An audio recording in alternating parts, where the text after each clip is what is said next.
Aleš, ali res potrebuje telesni stražar črni pas za to, torej iz borilnih veščin, borilnih športov, da lahko opravlja svoje delo? Ja, absolutno.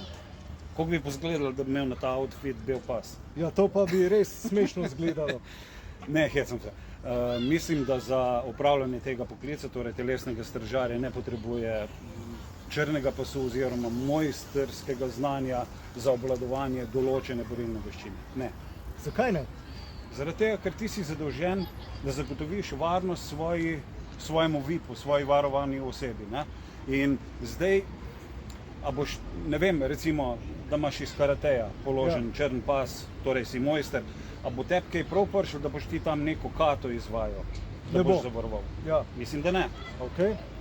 Kaj pa taekwondo, če smo že pri tem? Ja, no, se vemo, tam je, ne vem, koliko je, 80-90% uporab nog, Ja, pa ti bo ti nucal. Ok, mogoče, da ga odvrneš stran. nadaleč, ja. Ne, mislim, da ne. Torej, če si v gužvi, torej lahko rečeva, črn pas ne škoduje, odvisno pa tudi od borilne veščine oziroma od borilnega športa.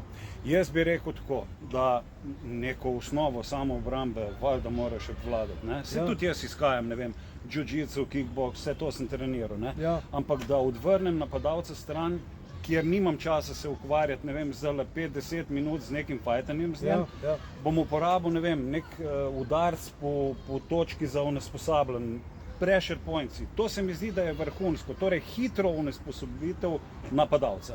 Bravo. That's it. Ok.